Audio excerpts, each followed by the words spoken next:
पिछले पार्ट में हमने देखा कि चारे में जहरीली घास मिलाने के मामले में कर्मचारी निर्दोष सिद्ध होते हैं। उन्होंने ये मिलावट नहीं की थी, परंतु ये मिलावट किसी भी तरह से कोई हादसा या गलती नहीं थी, क्योंकि ये घास राजधानी के आसपास पाई ही नहीं जाती।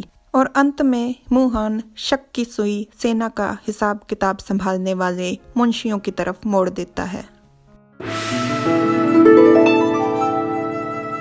हेलो एवरीवन, मैं तुम्हारा हूँ पार्ट 58। राजकुमार पूछता है, मुंशी? तो मोहन बताता है कि मैंने सारा बही खाते का हिसाब देख लिया है।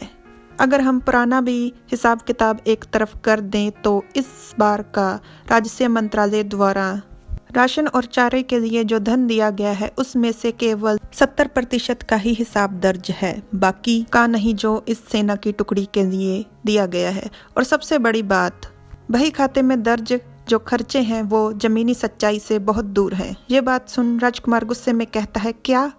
ये सब सुन राइट गार्ड पूछता है कि जो कुछ भी श्रीमान जुन ने कहा, अगर वो सब कुछ सच भी है तब भी इस सब का चारे में जहरीली घास की मिलावट से क्या लेना देना। तो मोहन बताता है कि मुख्य सेना के युद्ध के लिए निकलने से पहले राजस्व मंत्रालय द्वारा कुछ लोग भेजे जाएंगे बही खाते और बाकी हिसाब किताब का अच्छे से निरीक्षण करने के लिए। बाकी सबका अंदाज़ा लगाना तो आसान है, पर जो 30% के खर्च गायब हैं उसका हिसाब लगाना मुश्किल होगा। और ये 30% कोई छोटी रकम नहीं है। वुल्फ पेन के इस्तेमाल के साथ घोड़ों को तुरंत अधरंग हो जाएगा, जो कि बहुत ज़्यादा मिलता जुलता है घोड़ों के प्लेग की बीमारी के लक्षणों के साथ। अगर एक बार ये बात फैल गई कि घोड़ों में प्लेग की बीमारी फैल गई है तो तुरंत मरे हुए घोड़ों के शरीर को जला दिया जाएगा, जिस कारण कोई भी उनकी जांच नहीं कर पाएगा। एक कर्मचारी कह रहा है, ये पक्का घोड़ों में प्लेग की बीमारी है। दूसरा जो मिसाल लेकर दौड़ रहा है वो कहता है, हमें इसे तुरंत जला देना चाहिए। मोहन अपनी बात को आगे बढ़ाते हुए कहता है कि अगर बड़ी संख्या में घोड़ों की मौत हो जाएगी तो हमें युद्ध से पहले नए घोड़े खरीदने पड़ेंगे। और जब ये बात चेंग वांग द्वारा राज दरबार के सामने रखी जाएगी तो वहां से सेना के लिए और ज्यादा खर्च दिया जाएगा। कोई भी इस बात की तह तक नहीं जाएगा कि आखिर कितने घोड़ों की मौत हुई। और जब निरीक्षण का समय आएगा तब नकली बही खाता तैयार कर 30% का हिसाब पूरा कर दिया जाएगा। लेफ्ट गार्ड कहता है कि ये तो सच में बहुत बड़ा धोखा है। और राइट गार्ड कहता है, पर ज़्यादातर मुंशियों की नियुक्ति तो राजस्व मंत्रालय द्वारा ही की जाती है। ये तो एक तरह से खुद के मुंह पर ही वो थप्पड़ मार रहे हैं, या फिर ये सब मिली भगत है।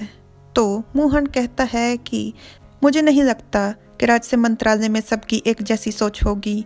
हो सकता है जिस व्यक्ति को वो जांच के लिए भेजें वो इनका सहभागी ना हो, इसीलिए ये लालची लोग पहले से ही योजनाएं बनाकर और उन्हें लागू कर इस तरह से फटाफट तैयारी शुरू कर रहे हैं। राजकुमार को ये सब सुन बहुत ही गुस्सा आ रहा था, क्योंकि उससे अपने पिछले जन्म की एक बात याद आ गई।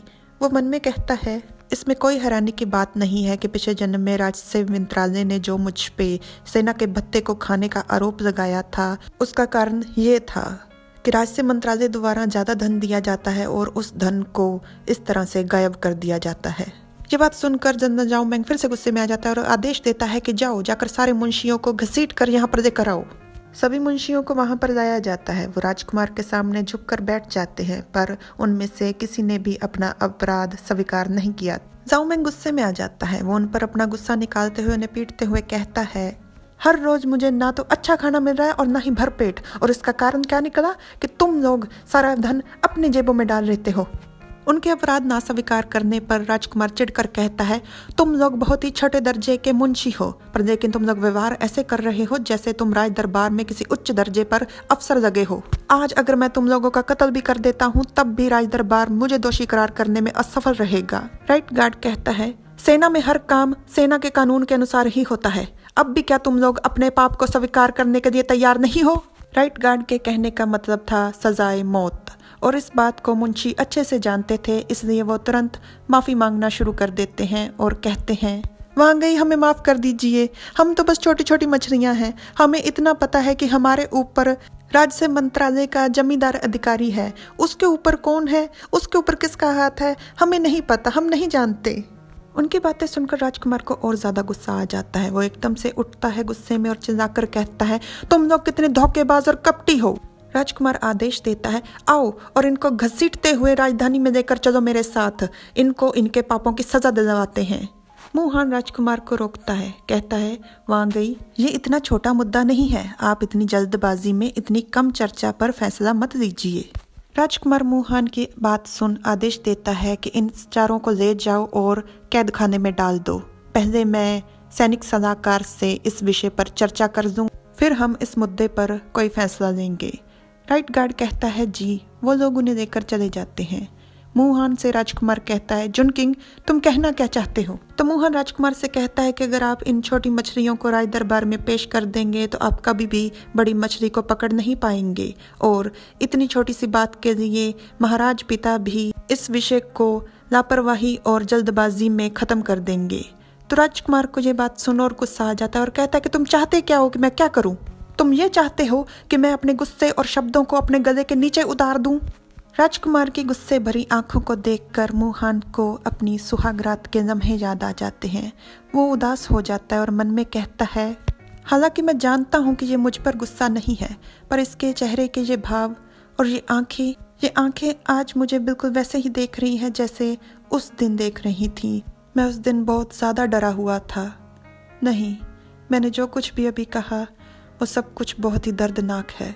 मोहन उदासी से राजकुमार को कहता है कि मैंने आपसे ये नहीं कहा कि आप अपने गुस्से को ख़त्म कर दीजिए, पर इस समय इस मामले को, और इतने में राजकुमार मोहन को बिठा देता है। मोहन चौंक जाता है। राजकुमार उसके कदमों में बैठ कहता है, जुनकिंग, मुझे माफ़ कर दो, मैं तुमसे गुस्सा नहीं हूँ। मोहन को एकदम से खुशी महसूस होती है। वो मन में कहता है कि नहीं, ये वो वाला इंसान नहीं है, और वो राजकुमार को चूमता है और कहता है, इस बार मैं जाने दे रहा हूँ, पर अगली बार आपने ऐसा कुछ किया तो आपको सज़ा मिलेगी। तो राजकुमार मोहन की गोद में अपने सर को सहलाते हुए कहता है, ठीक है, जो मेरा वांगफई बोलेगा मैं उस सब से सहमत हूँ। तो मोहन सोचते हुए कहता है कि कौन सी सज़ा अच्छी रहेगी। मोहन की मदद करने के लिए कमेंट्स में उसको राय ज़रूर दीजिए। Like, subscribe, comment. Thanks for watching.